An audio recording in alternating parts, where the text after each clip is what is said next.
All right, the lady says it's recording. Here we are on The Blind Man in Black. I'm Brian Snyder. Thank you for watching on YouTube and listening on Apple Podcasts. And if you like my wife and I being exhausting, go to the Exhausting Snyders on TikTok.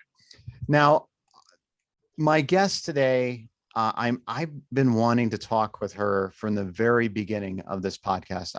I'm really honored to have her, and I deeply respect her. She is an activist, educator, Green Party member, fellow at the Liberty Tree for Democratic Revolution. She also, that where I met her was the Movement School for Revolutionaries. And there is so much more that we're going to learn about. Thank you, Meleiza Figueroa. Thank you for being here. Thank you. Thank you for having me, friend. Yeah. So what have you been up to? What are your current projects? So nowadays, I live in Chico, California, which is occupied Mechoopda territory. Mhm. And I work with the local Mechoopda tribe on ecological restoration and traditional ecological knowledge.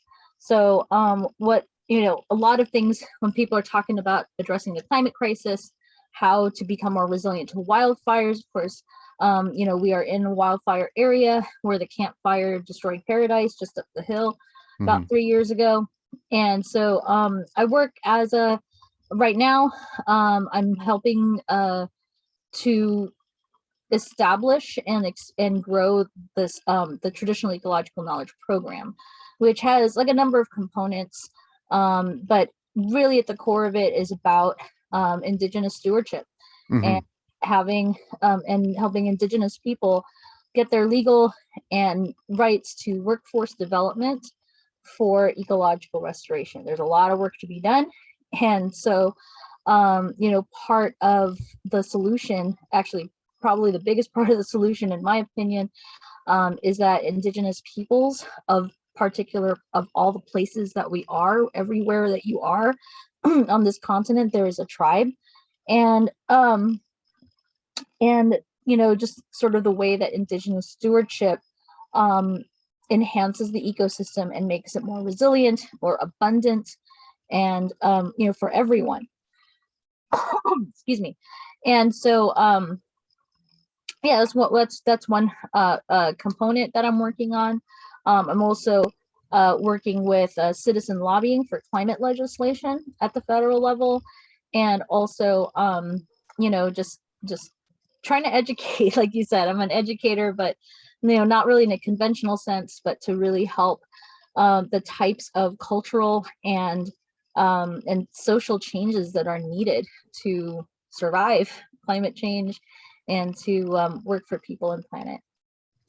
Well, the work that you're doing, that's beautiful. I'm really honored to learn about this because you know, in, uh, it's it's really needed, and I deeply respect it. So, how have you been holding up through the pandemic? Well, I mean, one of the good things about doing traditional ecological restoration and community education, and basically supporting the my colleague and friend Ali Metters Knight, who is a master TEK traditional ecological knowledge practitioner for her tribe. One of the cool things about that is that a lot of stuff is outdoors, and we weren't really stuck in our house. We were actually out on the land. It was almost like a blessing to be out on the land with folks where we can social distance, where we can really observe COVID protocols and still have a community event together. Mhm. So I did forget to mention our website, which is tekchico.org. Mhm. And every week uh, we have a community work day at Verbena Fields, which is a 17-acre city park that Ali has been tending for the last 12 years. And every week we have a community work day where folks can come out and help to do whatever is needed on the land, whether it's cutting branches for fuels management, whether it's planting or harvesting willow, or making beaver dams to help to retain the water in the creek. It's we actually started that at the beginning of the pandemic, not knowing that there was going to be a pandemic. But these, Friday community work days to learn about traditional knowledge and to learn about, the ecosystem, the very particular ecosystem, and the way that the Mechoopda people, the relationship that they had with this ecosystem, has, I think, really been a saving grace for our community during the pandemic. It's a place where people can, come out safely and be together safely and work on the land and work together in a collective project. And it's, I know that's been incredibly therapeutic to me during this pandemic. And I know it has for others in our community too. That's beautiful. That's really much needed work that's being done. But where did this all begin? I mean, where are you from? Where am I from? Okay, it's like, I think I have to go back. I think I've lived maybe my 7 out of 9 lives if I'm feline related. I don't know. Well, I was born and raised in Los Angeles, California, in the San Fernando Valley, and I've done a lot of things. I don't know, like, do you want me to go to Chico? You want me to go before that? You want? I want to go from the beginning because from the beginning. All right. Yeah, the reason being is because I want to understand. I really am fascinated by how people, what are the formative moments in people's lives that caused them to do the things they do and say the things they say. And so I want to know, like, who your influences are, mentors, and so on. How you were created, basically. Okay. All right. So I guess I'll go back through my DNA then. Okay. So and when we talk about, sort of where we come from with my ancestors, how do those things work through me? Because I do think that that's happening now. So my family, my people are from the Eastern Visayas region of the Philippines. And so my dad was on one island in Samar, and my mom was born in Leyte. And it's not Tagalog. We don't speak the same language. It's actually sort of a different language in an ethnic minority group. There's like over 131 languages in the Philippines. And so the what's called Filipino is only one of those hundreds of languages. And so yeah, so my parents grew up in what they call the provinces, so not in the city, not in the capital, but sort of out in the countryside. And I do think that's very formative for me, especially because of the work I do now. A lot of principles that are that we practice now with traditional knowledge feels very familiar to me because of things that I didn't even recognize or even notice until much later in life. My family emigrated to the United States 1 year before I was born. In 1977, I was born in 1978.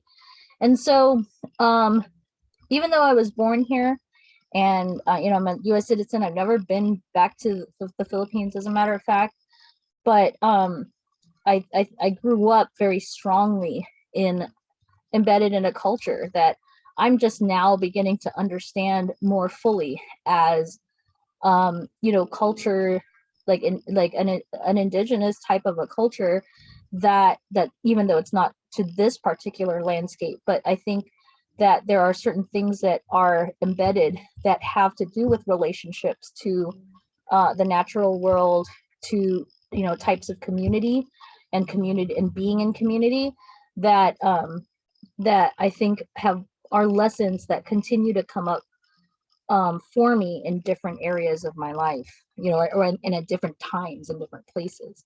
So we had gardens in our backyard. I have pictures of me. I'm 3 and I've got a basket full of beans on my head, and even though I never really thought about it at the time, and now I feel a little bit regretful, like, I mean, there's no way I could have known, growing up in the 80s and then in being the first child born in the United States, there wasn't a lot of like let's just say I was encouraged to sort of take advantage of the society that, I found myself in, the land of opportunity, to become Americanized, So, of course it was the 80s. I grew up with like, computer, video games, blah, blah, blah, right? All of the things. So you had My Little Pony. So I had My Little Ponies. I had Transformers. I had all kinds of things, but it was one of those, like, I didn't even appreciate. I don't think I appreciated, some aspects of my culture very much, because, especially going to school, you hear this sometimes, especially like Asian immigrants, where people make fun of you in school because your food smells weird, kind of things like that. I think reinforces a little bit of that. You want to leave that culture behind and be like part of the future, and so I don't think I realized how much the roots of the things that I didn't pay attention to, because things in society told me it was inferior or whatever, but now, looking back, and I'm like, I find myself leaning into some of these things and some of these beliefs and relationships, because it helps me in the work that I do to decolonize this place that I'm not Indigenous to, but I'm committed to decolonizing, So it's a really interesting kind of process I find myself in, actually, to go through that. So anyway, sorry, it's an interesting kind of digression. But I was actually trained to be a musician. Really? And throughout my early life, I was trained as an opera singer. I played the piano for 15 years. I played violin. I was in musical theater up until I was about 21. So I was trained to be a performer, actually, which I still think does play a little bit of a role in things that I do. I know it helps me teach and educate, and find ways of conveying complex concepts in simple and accessible ways. I think that helps. And so, but one of the things about wanting to be a performer and an entertainer, when you're 4'10" and brown and not super thin, and being in a place like Hollywood, I realized that in school and everything, I had a lot of opportunities, but out in the world, out in the industry, and I did work in the industry in and out for several years, but when you say industry, radio and film, television? Well, I grew up as a theater kid, so I always loved theater. But they have those, when you go to a theater audition, sometimes they have what's called cattle calls, where you go and then somebody kind of walks up and down the line, and then they say, you, and you, and you get to audition, everybody go home. Yeah. It's what they call typing. So I was never the type, let's just say. So a lot of auditions that I went to, I never even got in the door because I'd be typed out. Except for Miss Saigon, except for certain things where you could be the Vietnam War victim or something, although I did play Disco Queen once as an extra, so that was nice. But anyway, what did you play? I was a Disco Queen as an extra when I was really? I worked as an extra once, so that was kind of the highlight of, like, ooh, I am not invisible. Hello, I exist. But there's a lot of that that went on, especially in the industry. I think now it has improved in many ways. I do see people. I do see people that look like me. In media and film and television now, but 20 years ago, even 25 years ago, it was absolutely not the case. So and I also was not independently wealthy, right, enough to be able to really hang in there and pursue a career regardless. So So was there a particular, like you said, you were an opera singer, an actor. Was there something that you were like, I really want to do this? This is what I enjoyed. Was there one aspect of the arts that you enjoyed I more than the love other? I love musical theater. It's kind of where it all came together. I loved being on stage. I loved being Mm, a ham, singing and dancing, doing all this stuff. And I went to Glendale Community College, and I had a really wonderful teachers that did give me opportunities to perform. And I was really thankful for that, because I think that helped. Um, that was really a passion of mine when I was in my teenage and early adult years. And so, yeah, what um, was some of the shows that you were in? so, well, my last big role, I played Pseudolus in Funny Thing Happened Away to the Forum, Hmm. which was kind of cool because, like everybody's like, why did you cast her? It's like, I'm supposed to be a 60-year-old Jewish man, but, I did It's it. played by Zero But yeah, Mostel, right? right. But I just Nathan kind of Lane. did it my own way. And we had the guy who played the general was like 7 feet tall. So we had tons of sight gags, and like we just had a blast. I had a blast doing that. Hmm. I did actually kind of do a lot of gender bending roles. As a matter of fact, I played, it's been so long. In high school, I was in Arsenic and Old Lace, I was the the sidekick character. I can't even remember his name now. Hmm. It's been so long. This is like, it's funny. I never really talk about this part of this time in my life very often nowadays. And then I played Adelaide in Guys and Dolls, I which was Arvide. oh really nice. Yeah. Nice. Yeah, and that was the first role that I was really like, ooh, I'm a girl, I can show things off, awesome.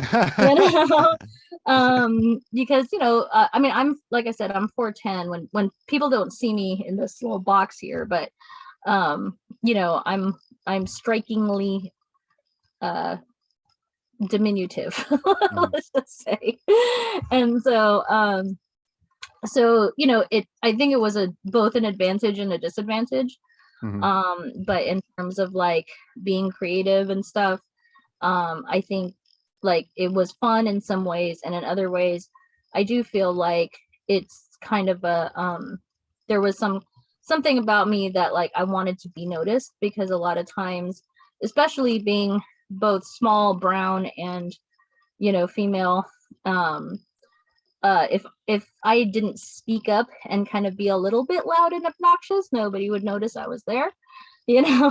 mhm, So I think that might have played some role in that, in just being outspoken, because that was the way that I would, that people would know me, right? mhm. So so yeah. Oops, there goes a cat. So what um did your parents do? so my dad was actually, well, this is kind of interesting, thinking about sort of the lines that I come from. So my dad was an architect and an artist. He was an incredible um, creative mind visually, and maker of things. Mhm, And he was really brilliant at a lot of things. And and my grandfather on my father's side was a traditional Filipino blacksmith, is what they called mhm, pan. It comes from it's a long sort of tradition of um makers. mhm. So Was he um expected to go into that, your no, father? I mean, no, not really. I mean, my dad was one out of seven of eight children, actually. Mhm, And so, you know, um a lot of my dad's side of the family are teachers. mhm, My aunts are like, teachers in their villages still, and their towns. Um and I have a doctor uncle. I had an uncle who was a priest, all of that. So but you know uh, um yeah, my dad, there's definitely like an artistic gene runs through my my father's side, and from my mother's side as well. My mother was an incredible singer. She's mhm, one that got me to like opera and sort of, and do that and do music. She really, um recognized, and really kind of cultivated, musical skills. She also was, a voracious reader. She wanted to, and this is, a very common story. What she really wanted to major in to go to college was philosophy. She loved philosophy. She loved, thinking about ideas and concepts and debating them, and, having that intellectual, that intellectual vibe, I guess. Did she But have a because, favorite philosopher? well, she was very, very, very Catholic. So, a lot of her favorites were, saints like Aquinas, who I definitely do not agree with, or, and other things, another sort of thinkers of the church. Saint Teresa of Avila, who was the first doctor of philosophy in the Catholic Church, was one of her favorites as well. So she wasn't into Nietzsche. If she was, she wouldn't tell me about that. But no, actually, a thing that was very, very important to her, and something that I think was very formative to my outlook on the world, was the liberation theologists in Central America. So Oscar Romero and the nuns, the Maryknoll nuns, that who risked and lost their lives, defending people in Central America in the dirty wars. My formative years were during the dirty wars in the 1980s, and my mom would always have it on the news, and even though I was young, she always wanted to instill in me a sense of justice, and a sense that, especially the CIA is bad. And that definitely comes from her experience. The thing about her that I think I have gotten from my mom, and where I continue that, in many ways, just like many parents, right, there can be difficult, but her tenacity, her outspokenness, and her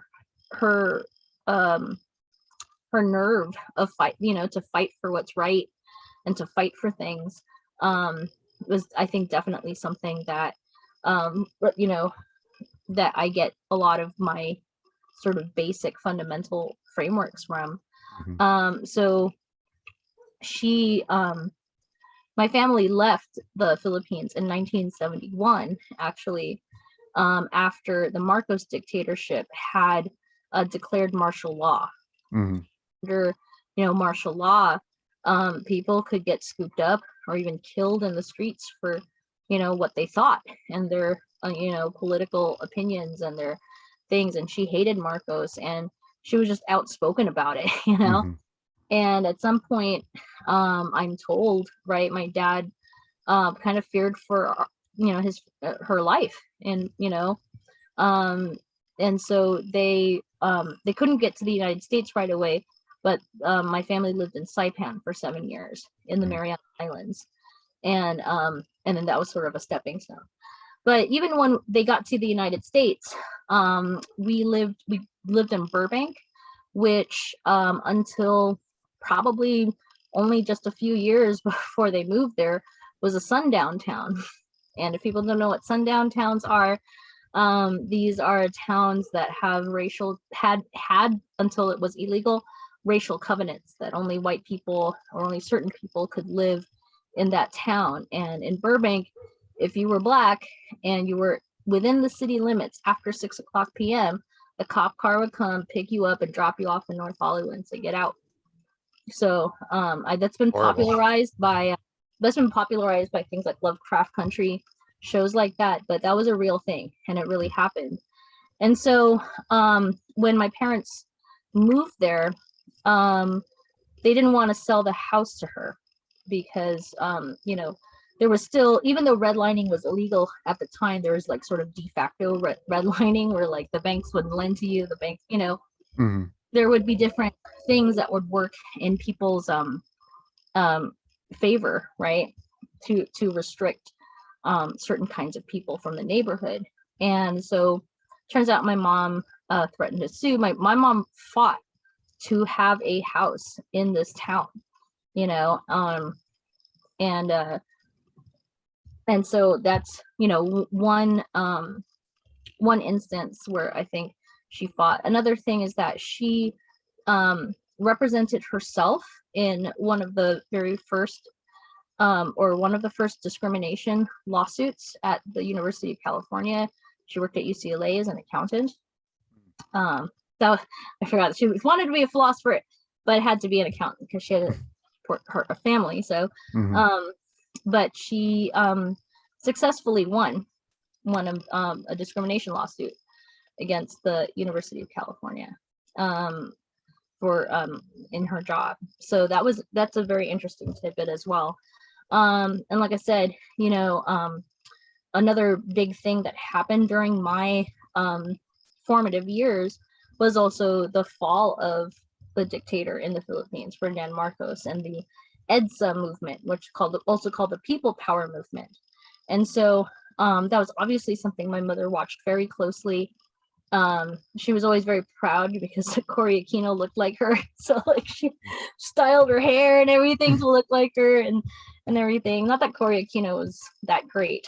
She actually ended up not being very great, but the idea that, you know, people could unite and people could, through popular action and collective action, topple a dictator, and remembering what that moment felt like and being able to watch it and watch how my mother reacted and just her passion around those issues, I think was a really big thing for me as well. So being able to actually witness a successful, you know, people powered revolution when I was 7 years old, you know, I think that you know, actually thinking about it, I think that did make a huge difference in the way I see the world.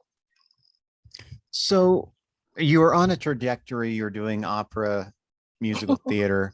Where did you go? Like, you did this, you said 21 you were doing it till? Yeah, about 2021. And then, you know, I mean, it's like everybody, you gotta pay the rent. Yeah. you gotta live, you gotta do your thing, you know. We had a lot of difficulties when I was in my teen years. And so well, my father was laid off from UCLA. My mother, so he worked there as well? He worked there as well as an architect. Yeah. Oh, okay. Right. You know, he designed some of the facilities there. And but it was Pete Wilson was the governor, and that was the first round of, you know, very, very major cuts in state funding to the University of California. And because my dad was 55, not 65, but he was old enough, they gave him an early retirement. So he lost his job. And then my mother, after she you know, sued UCLA and all of that stuff, you know, she tried a lot of things to try to sort of get to a level of financial security that didn't really work out so well. I think this is one of the reasons I'm also not a fan of capitalism, because it seemed like she would try to ride every economic wave that came along.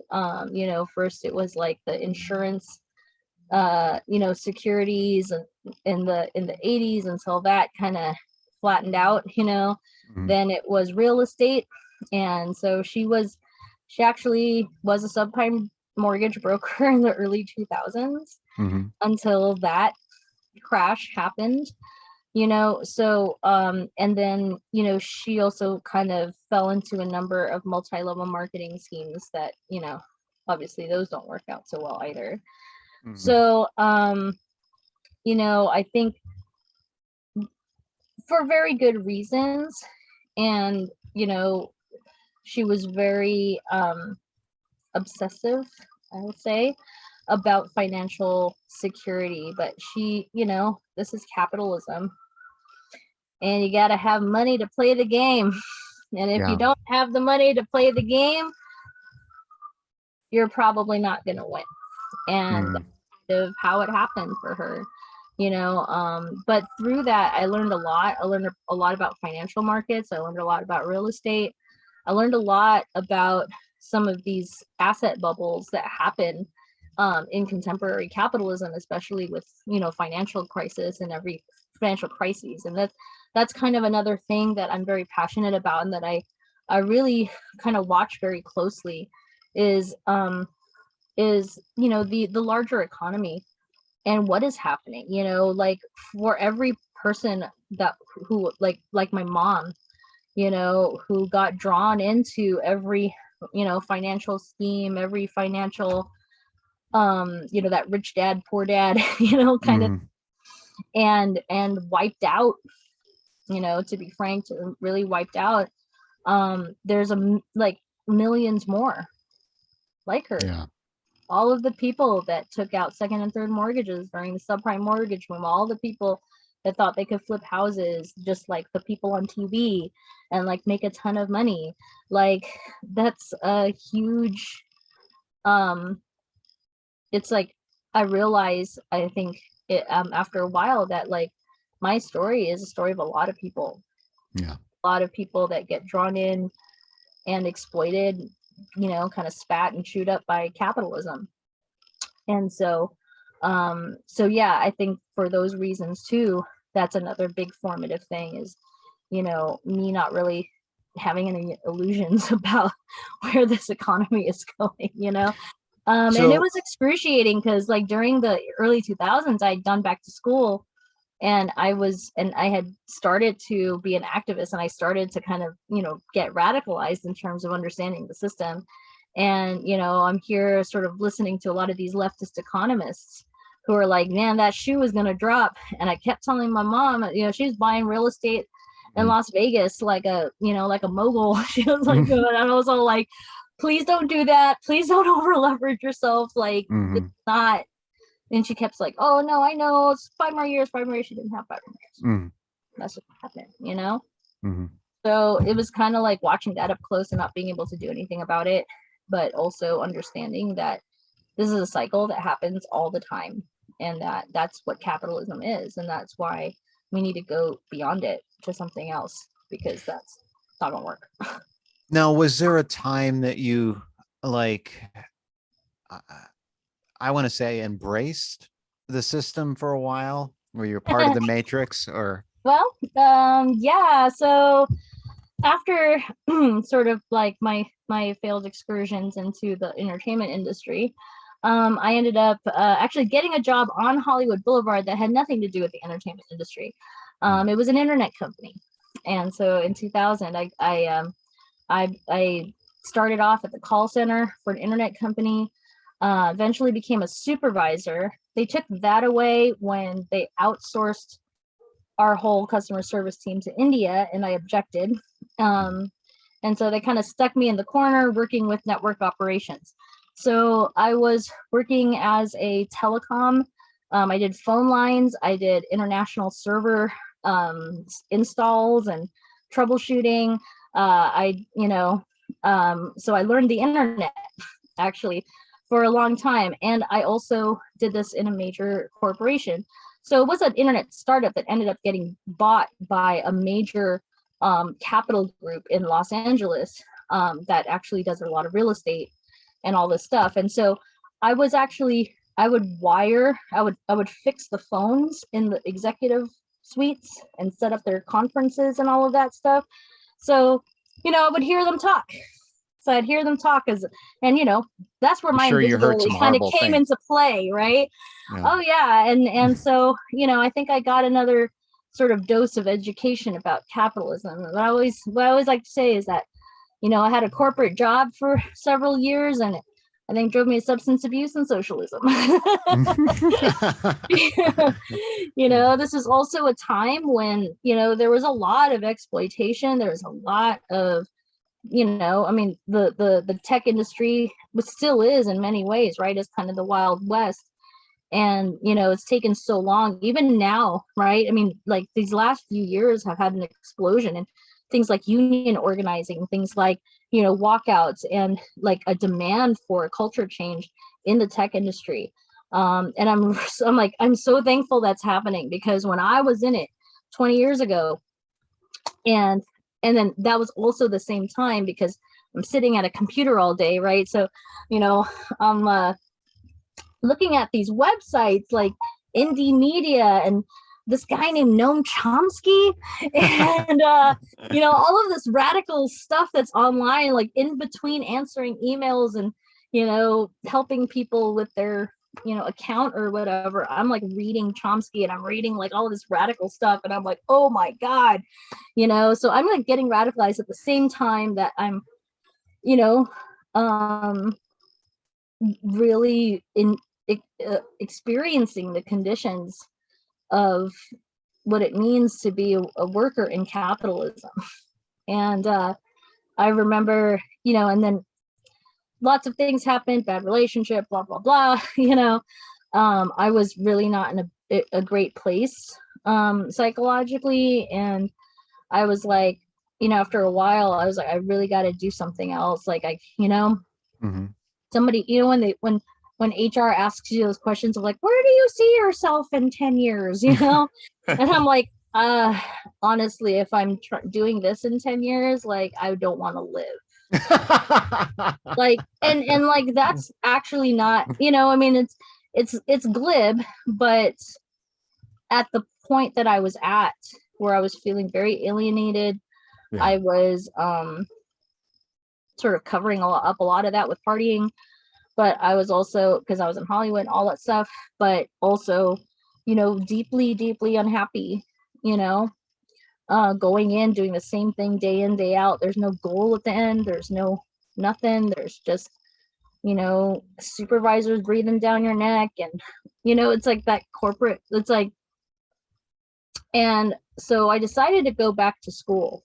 So, because I didn't go to college. I didn't have any money. I couldn't afford to. And so, I was like, you know what? I'm just going to take like one class at the community college, and see how it goes.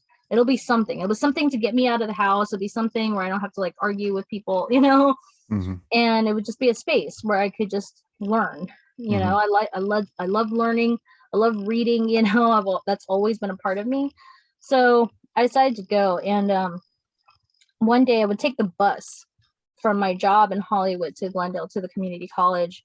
And I had one day read one of Karl Marx's essays on the alienation of the worker. And I'm like, I think, that was the point when I sort of read how he describes how the worker is turned from a human being into an automaton, when the sort of the types of transactions and relationships that surround you alienate you from your very being, And it was so descriptive of exactly how I was feeling at that point in my life. Like, exactly. It was like, strumming my pain with his fingers, He's singing my life with his words, I mean, it really kind of was, though. It was a moment like that, and I found myself crying on the 181 bus, reading this guy who'd been dead for 150 years, but just I've cried in my cubicle, so I can relate. Yeah, you get it. I think everybody who has ever worked, a wage labor, knows that. And so, I was like, you know what, I have to learn more. I have to find something that, I'm passionate.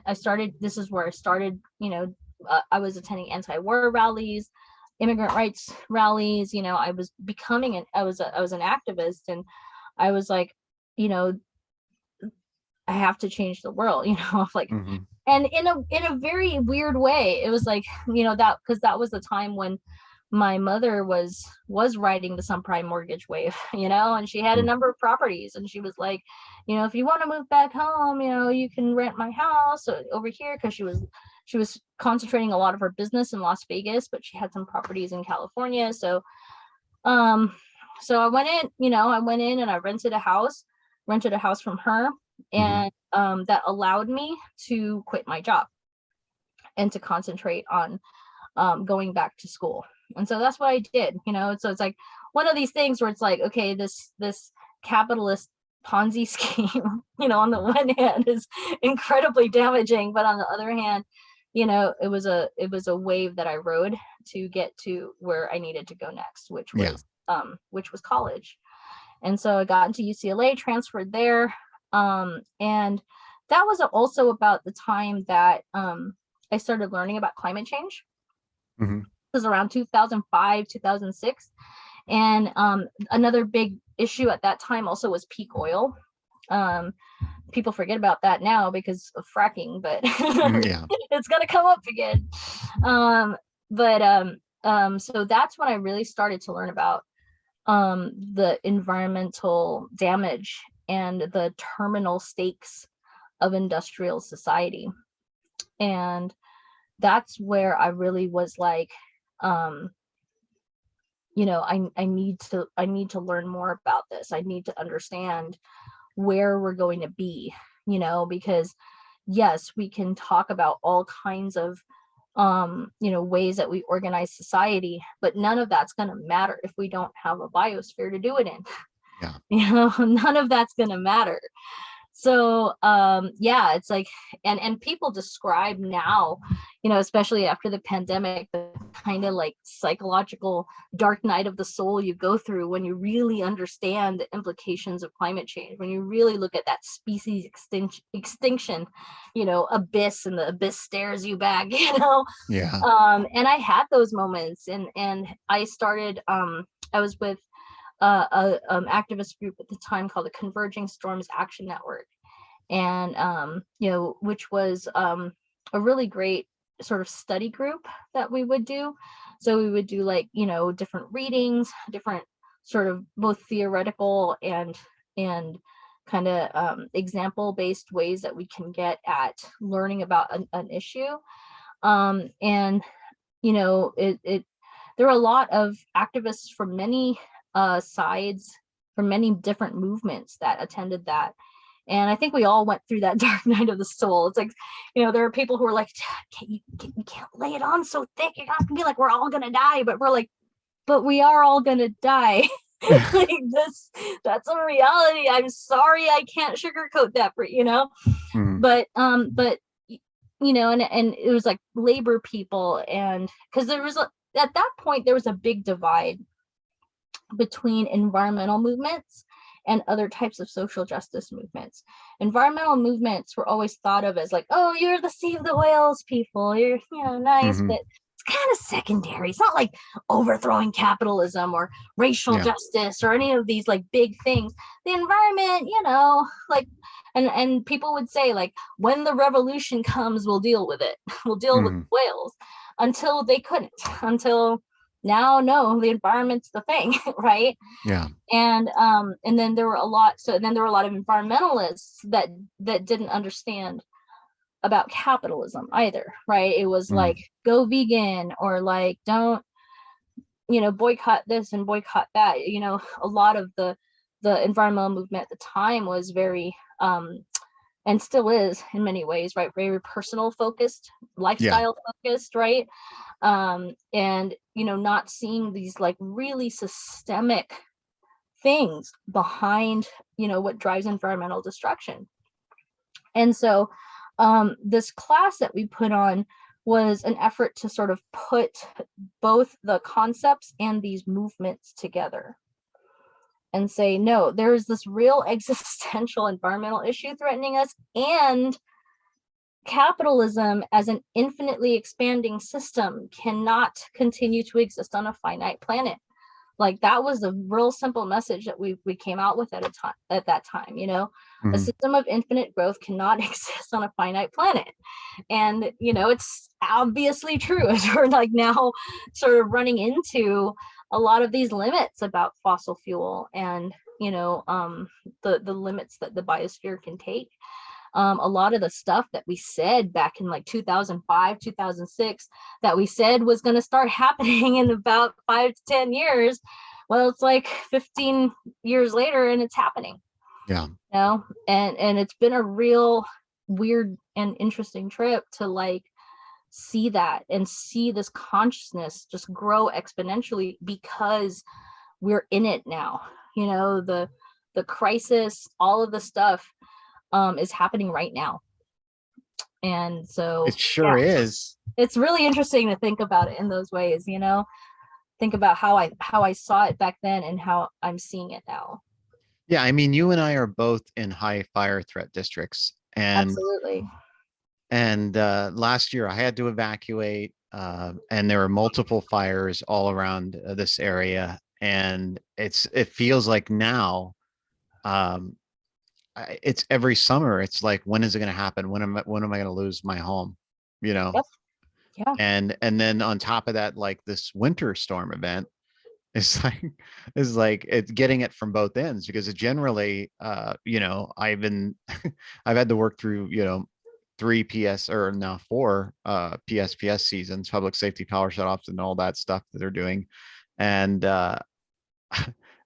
and this was supposed to be the slow season, and it's not. It's just ramped up because we're getting it on in every direction. Absolutely. I mean, we got about 3 weeks of winter this year. You know, I'm hoping we get more showers sometime in April, but like, you know, it would be really bad if we didn't get rain. I mean,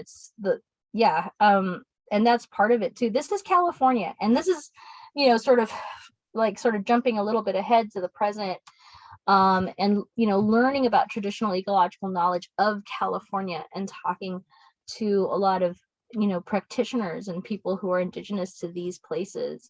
Mhm. There's a whole different story of California that exists underneath the stories that are commonly circulated about California. You know, California, the land of sun, and blah blah blah. You know, and rich people and people in bikinis. There's, you know, terrible, terrible stories of genocides, right? Yeah. Genocides and extraction. You know, where we live in that in Northern California, in the North State, what I describe to my students sometimes as, you know, that square part of California that nobody remembers exists until it's on fire. Mhm. You know, all of these places that nobody even thinks about, you know, that are what I call is the colony of San Francisco, Los Angeles, and the Central Valley. 70% of California's total precipitation falls north of Sacramento, Mhm. and yet 75% of the state's water is consumed in its 4 or 5 metropolitan areas in the south and on the Mhm. coast. You know, and this is true for electricity as well. You know, that coastal cities are fed by the dams up here in the Sierras from those long voltage transmission lines that are starting fires and killing people where we are. You know, all of Mhm. that is extraction from the gold rush, right? Where we are. I mean, that was the beginning of the whole thing, the colonization of the gold rush and the complete destruction of the watersheds of Northern California, to the agriculture that came in, flattened the valleys, dried the wetlands, and of course the genocide of the people that tended this place for 20, 30, 40,000 years, you know, that happened in a generation or two, right? And then now all of the water and the water wars, the fact that the city of Los Angeles owns, you know, many, yeah, they own land up here, they own reservoirs up here, you know, the fact that all of this is getting extracted, you know, logging, right? The logging industry that created the conditions that we're seeing now with wildfires, right? The Dixie Fire just happened this past year, at the, you know, on the timberlands that were the diamond match timberlands. You know, if older folks remember those diamond matches, they came from the trees in this place. And you know, when you have, and that's another thing that is so interesting, and a kind of like a mind flip when you realize that these like majestic pine forests of Northern California that are touted so much for, you know, the natural beauty of this place is not natural at all. Yeah. A lot of those places are timber plantations where the trees are the same age and they're planted in these really tight rows with their crowns like this, almost like matchbooks. Mm-hmm. And that's exactly what happens in a wildfire. It's like a matchbook, right? Because the trees have been planted that way, because it's to maximize the timber value per acre, you know. So where in pre-colonial times, you know, native peoples, you know, that got so much abundance from this area, salmon, you know, food, medicine, they burned the areas, right, regularly. We that's now actually become part of the general conversation, and it wasn't 5 years ago, right? The knowledge that indigenous peoples tended these places because they knew that California is a place of extremes. It's fires, droughts, and floods. And they had strategies for every single one of these things because you had to live in this place. One of the things that's not talked about very much, but you know, that you kind of touched on when you talked about the winter storm, is, you know, the flooding that occurs, you know, with regularity in California. So the 200-year flood comes approximately every 200 years, and basically flushes out the entire Central Valley. It floods it out.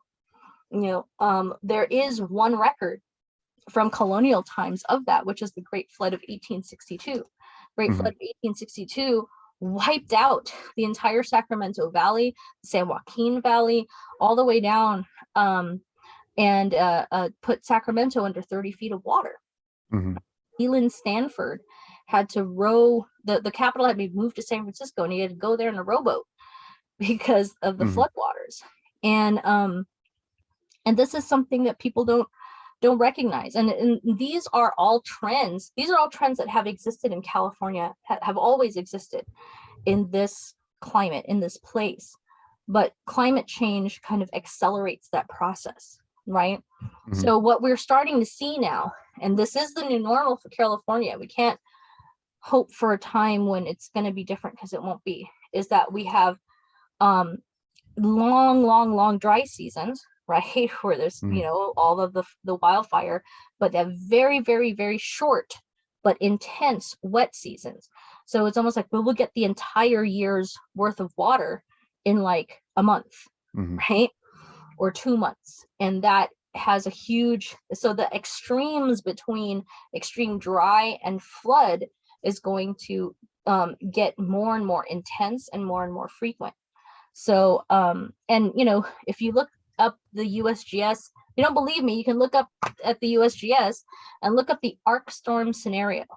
So they know about this 200-year flood, right? And you know, this arc storm scenario like says like all of these communities that actually there were restrictions on building in floodplains, you know, especially around Sacramento for the longest time until about the 1980s, right? And real estate interests got a hold of some certain politicians, right? And and started building in these areas. There's a lot, you know, our levees will not hold it. The dams will not hold it. You know, Oroville Dam, it's, you know, just the next town over, almost broke in 2017, right? All it's going to take is like a huge snowpack and an El Nino storm that will bring that atmospheric river of warm water from Hawaii to California, and you know, we will have a catastrophic flood event. And that's one of the things that we are, you know, just coming up to my present work with the tribes, is what we're looking at is, you know, how to model and build resilience to these things, not just for their own sakes, for their own tribal members, but for the communities that we all live in, because we all live in one, you know, in a community. And so you know, understanding these things about this place and being able to adapt ourselves to this place and learn from the people that have actually done so, is a really, really urgent issue. So like land back is not just a virtue signal. It's literally like, this is what we have to do. We want to live. So, I mean, where we're at right now, like I've been trying to find my place in this, revolution, so to speak. And, my friend, and mentor is Gustavo Steva. He was a advisors to the Zapatistas, and the model of the Zapatistas was something that I was really interested in because of what they've done and continue to do. And I've been trying to find, what can I do, besides, doing more autonomous activities like growing food and so on and things like that. Uh, it's I always try to look to indigenous practices to find a way through this, what we're going through. And I mean, how are you feeling like now? I mean, like I attended your movement school for revolutionaries because I was so trying to find what can I do? How can I, how can I change or be the change at least? And how are you seeing, how are you feeling right now? Are you feeling hopeful, or are you feeling what is your current state of mind? It's so hard to describe. I think that I think I'm moving past the part where everybody's like, oh my God, the apocalypse, and what they call the climate grief. Mhm. um I think I've moved on to acceptance. It's like Mhm. every single bad thing that happens, every single bad decision that is made by government, it's kind of like, well, we could have done it the easy way, but I guess we're gonna have to do it the hard way. So, I guess we're gonna do this. It's kind of like when you find yourself in a situation that you don't have a lot of control over, but any of us, right? What we have control over is how we react and what we do. And I think that there's a lot of perspective from working with and learning from indigenous people that is very that is like that as well. I mean, this is not the first time that people in this place and in any place have had to deal with abrupt weather and climate extremes of whatever sort, even if it's from a volcano explosion or from, abrupt climate change has happened many times, and people have knowledge and cultural memories of that, and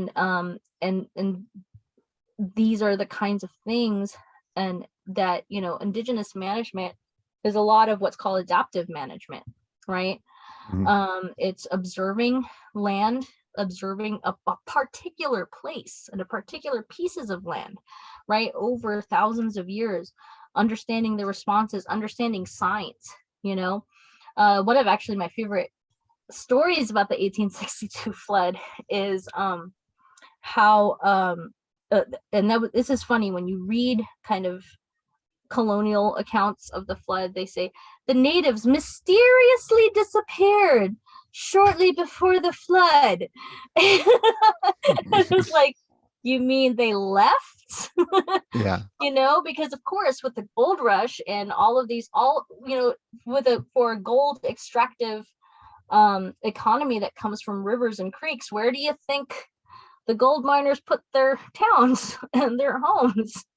Right by the rivers and creeks, Yeah. right? So when they observed that the natives mysteriously disappeared, and now we're finding out from historical accounts and from stories that actually there was a relationship between Hawaii and California natives, and Hawaiians visited California before the Europeans, and what's called the Rainbow Bridge. There's many stories of this.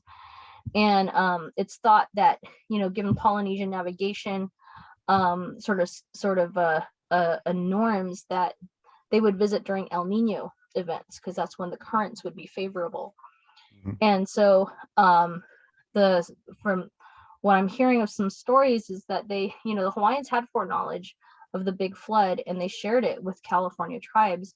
And so, they would warn each other to get up to higher ground, which they did, and then of course they would abandon villages because, private property didn't exist at the time, right? Mhm. And so the miners would be like, woohoo, free land. And they would go into these abandoned villages only to be wiped out by the flood. I mean, Mhm. even today, because of the type of sort of Wild West it was at the time, there's no record of exactly how many people died or were wiped out in that flood, but it's incredibly significant Mhm. when you think about the whole entire valley being flooded and all the people that were there and all the cattle and all of that stuff. And what they do, they built New Sacramento on top of old Sacramento and kept going. So that's where we're at, but yeah, there's a lot of things that are, it's beyond beyond the kind of moral imperative, obviously, of, decolonization and the social justice and the, returning land and land rights to Indigenous people. Beyond that is like a humility that I think we need to understand in a historical perspective. California is only 180 years old, right? Mhm. It's like, one of the things that was so funny is that, I would see all of these like stories about European cities and like cities in the Middle East and stuff that are thousands of years old. And I was like, there's literally nothing I can look at in California that's more than 100 years old. Yeah. It's like that kind of historical, when and everybody acts as if like time began in 1850. Yeah. I mean, even to this day you'll hear people talk about what tribes were doing in this place in California in like 1830 as being prehistoric. You're like, prehistoric? Like there were steam trains. Like Well, this is like, 1840 is not prehistory, right? There is a history, and understanding that, there's so much that we don't know, and having the humility to open up to that and to really understand and try to understand one place, I mean, your place and our place, there might be peoples in both of our places, and there's a lot to learn from the history, and just digging into the history. There's so much there that has been really erased by the narrative of California. yeah, I mean, it's really, it's I feel tremendous sadness. Like when I go to the board of supervisors, I've had to go for whatever reason, for work or whatever, and I look behind in the board of supervisors chambers is a giant seal of Nevada County, and it's all it is a miner, panning, and and I'm like, where is the Nissan? Mm-hmm. Where is their representation in this? They're not there, And and it's because like, Haitian is not even a federally recognized tribe. They're fighting for federal recognition. yeah, But and there were like 7,000 before colonial contact, and then like by like 1930 something, there was like only 19 on record. yeah, I mean, if people really wanted to learn this history, because it's not at all taught, Mm. there's a book called American Genocide by Benjamin Madley. Mhm. And he really goes into a very fine-grained, and I mean, this is the thing, is that they did this genocide and they documented all of it. I Mhm. mean, the Nazis did get their ideas from the way that this continent was colonized. They documented everything. They documented people, how many people they killed. The first bond measure of the state of California was a bounty on the scalps of Native people. And it's one of these, like, when you really I mean, you can take a place, you know, I mean, we've been learning about the history of Butte County and Chico and some of these places where like I put my feet, you know, in places where people have been and people were killed, or people, this was somebody's home once, you know, this is somebody's home still, because those people are still here, right? Yeah. And that's part of it. And that's part of the deep kind of perspective change that I think is happening in many places, and it's happening in sometimes a lot of unexpected places. You know, sometimes some ranchers and loggers will get it more than, you know, a liberal San Francisco liberal will, you know, because we walk on the same land. And when you learn, and it's almost like, it's what geographers call a palimpsest, where, you know, you have like layers, you know, that's like the layers of time or whatever. But when you start to see landscapes as like kind of superimposed over something that was there before and still is, like when you see happen upon an old growth forest, and you look at plants that, you know, in impossible odds have held on and reproduced and had descendants, and have kept sort of, you know, as much of an integrity of an ecosystem as you can since colonization.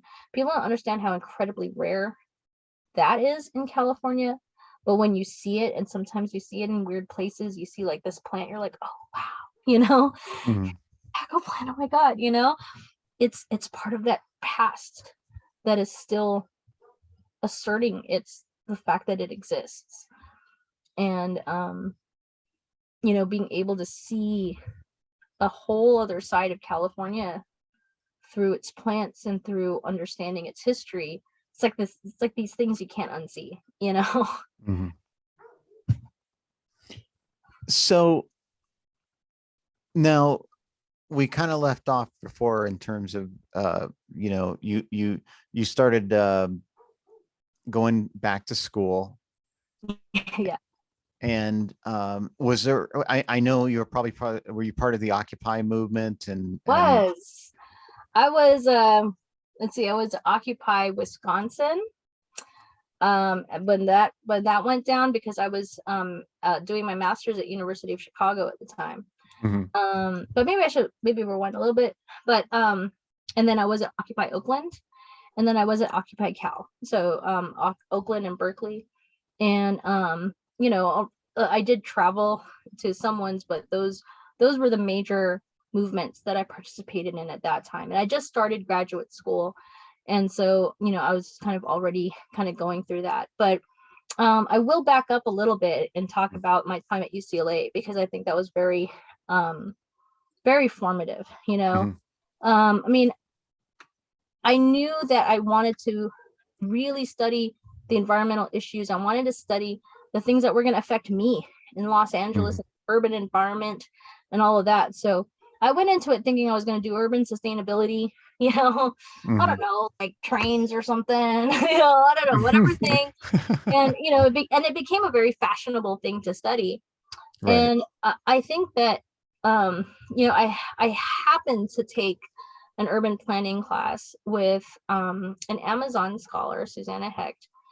And, you know, she just was a different drum beat than everybody else. But it was beautiful, because from the Amazon, that is where I learned about traditional knowledge at first.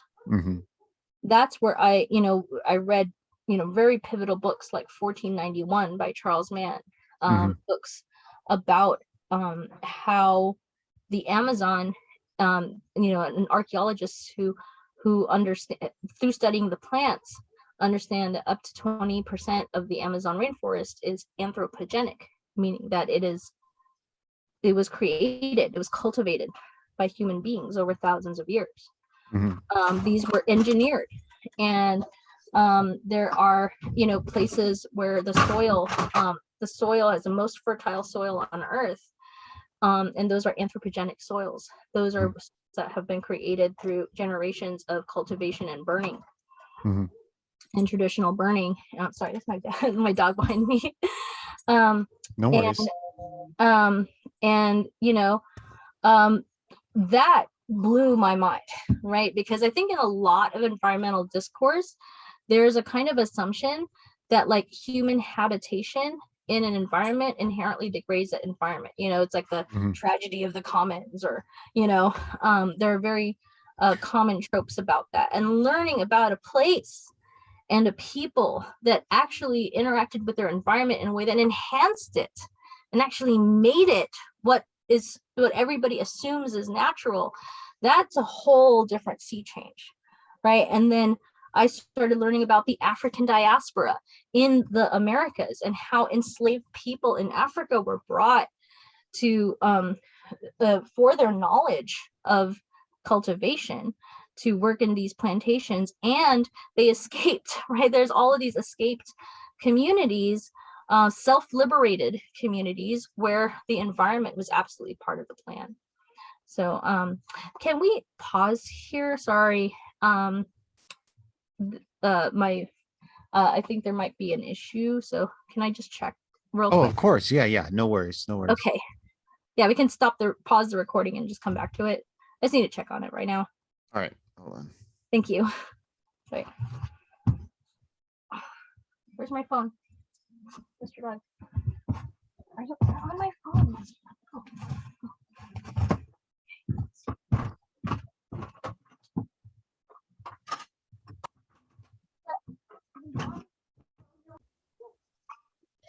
All right, we're back.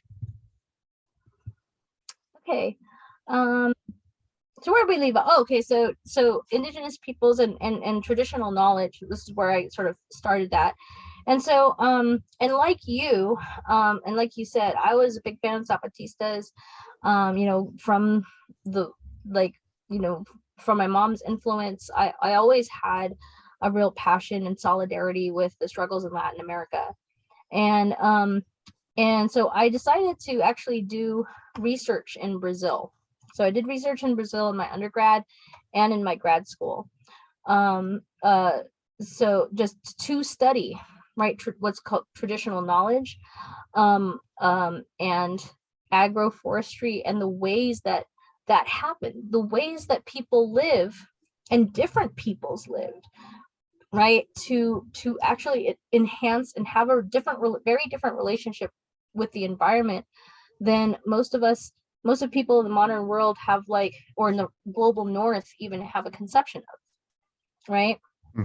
So in undergrad, I studied in Bahia, which was a semi-arid region.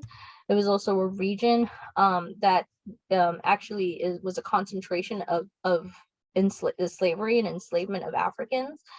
And I took a real interest in what are called quilombos, which are self-liberated communities that exist all over the mountains in every part of the world, including the United States.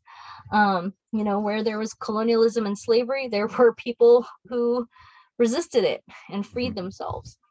And that's also, to me, very, very important. That history and that legacy of all kinds of people, indigenous people, enslaved Africans, oppressed Europeans who became pirates and, had relationships with all of these kind of outlaw communities. It's a huge part of the story of the Americas and these continents that have not really seen, that people aren't really conscious of, but they have such rich lessons to learn from. And I guess I'll leave it there. If you want to find out more, look it up or follow me on Facebook.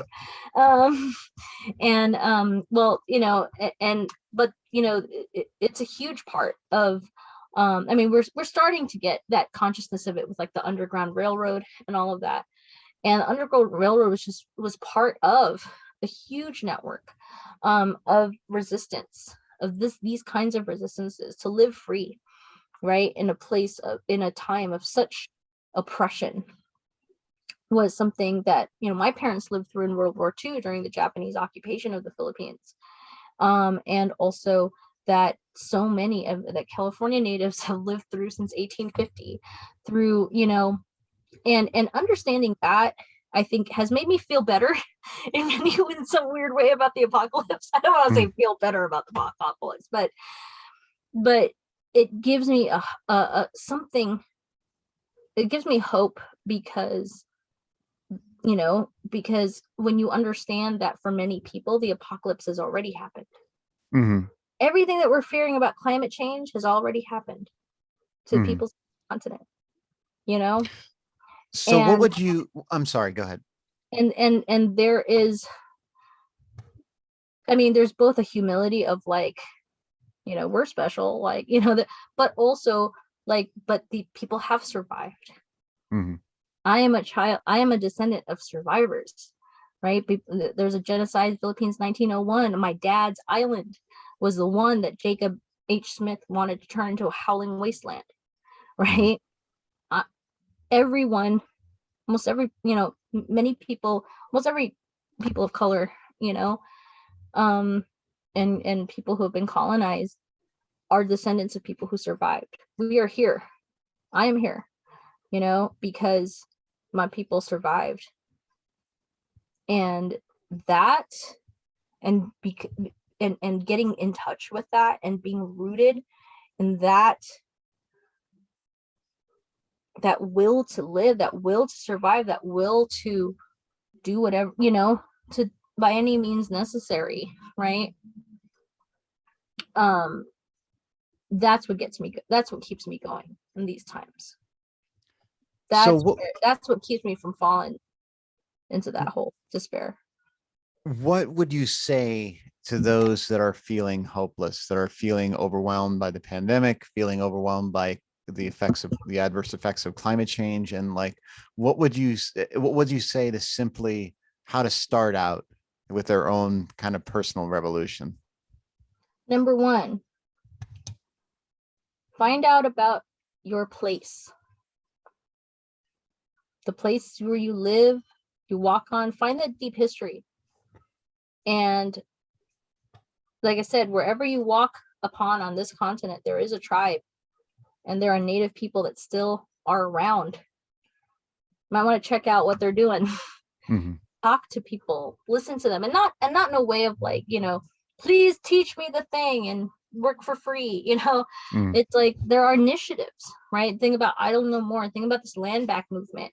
There are 574 federally recognized tribes in the United States, and there are all kinds of initiatives, right? The one that we're doing at tekchico.org, I think, is a transformational thing.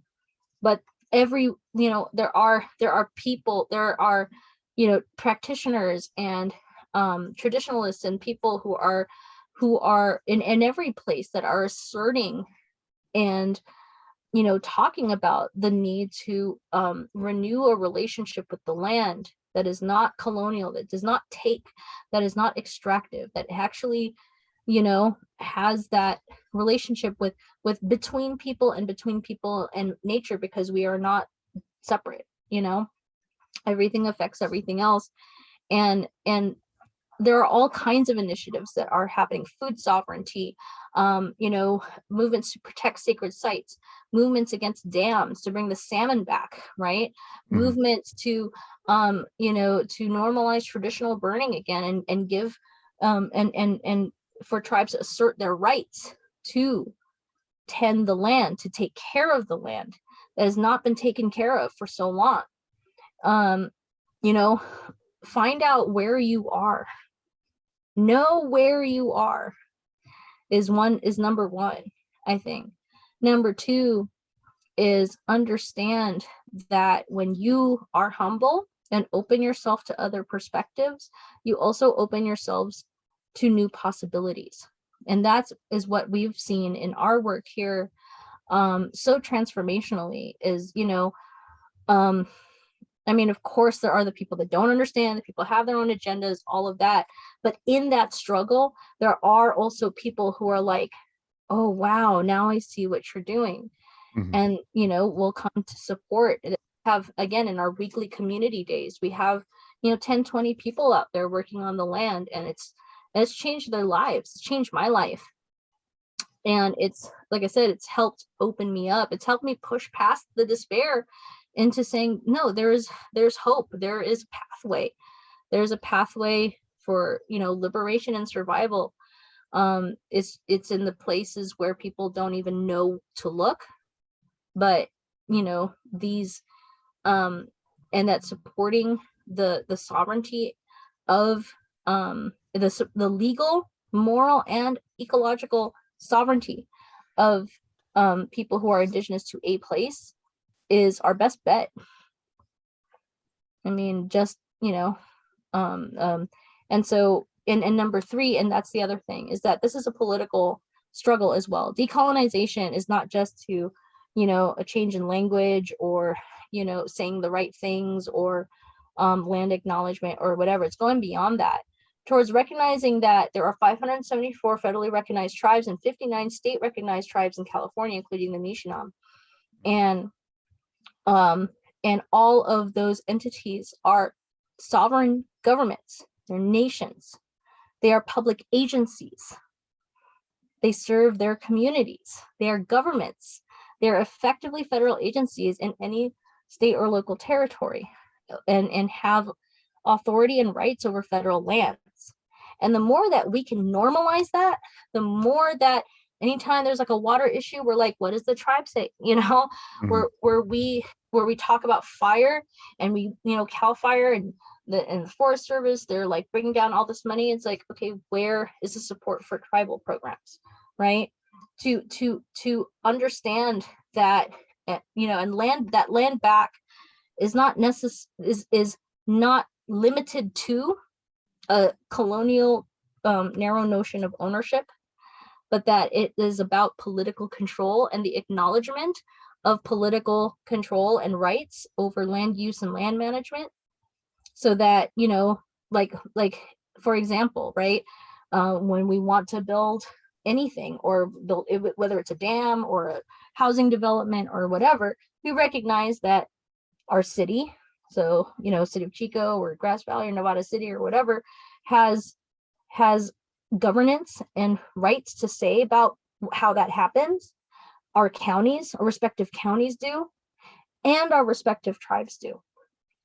And that's what we're pushing now, is really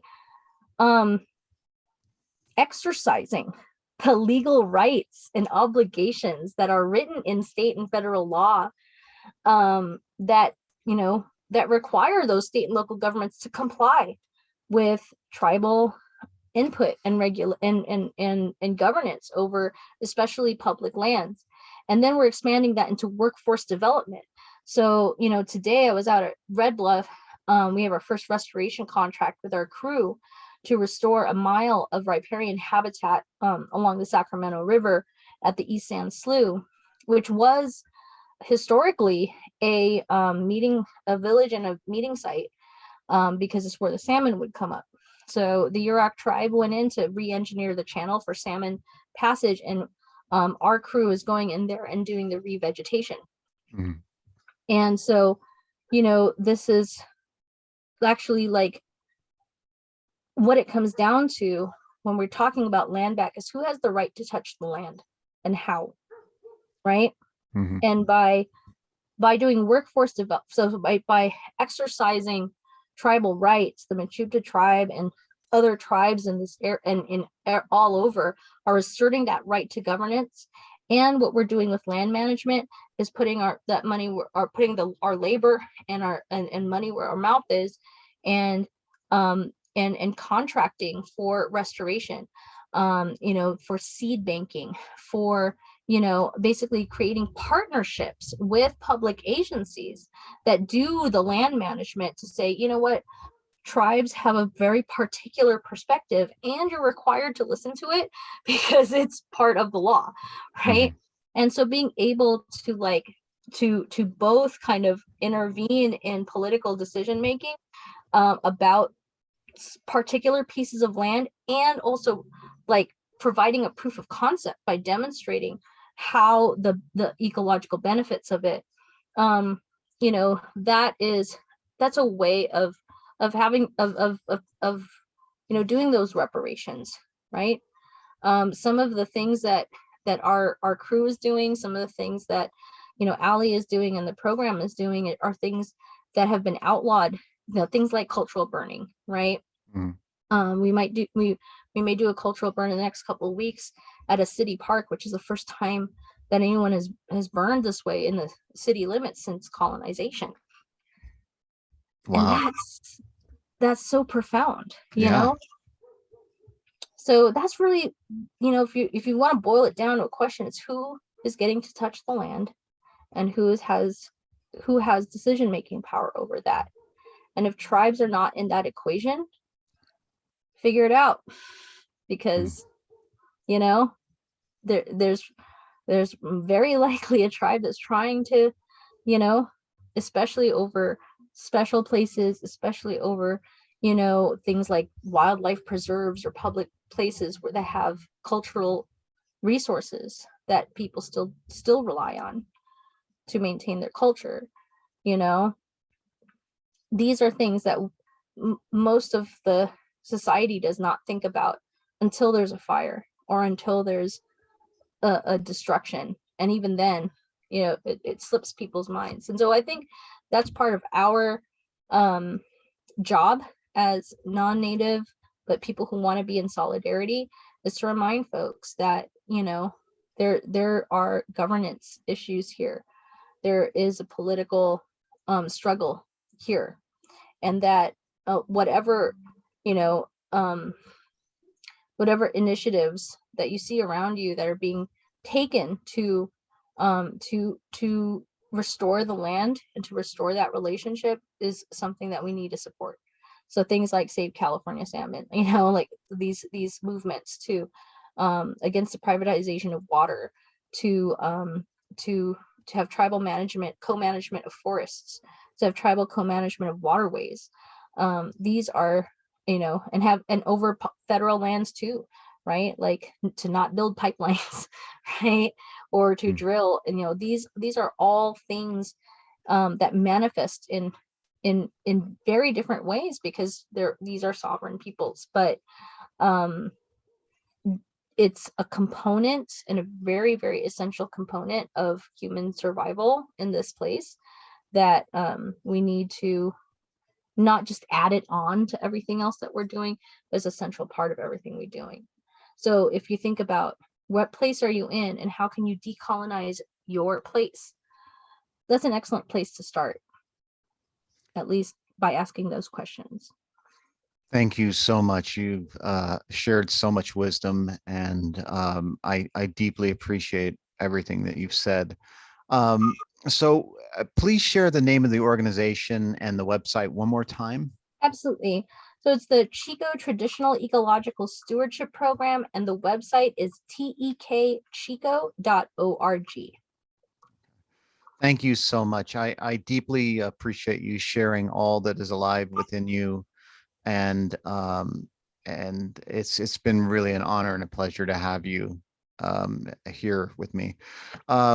So is there anything else you'd like to share before we depart?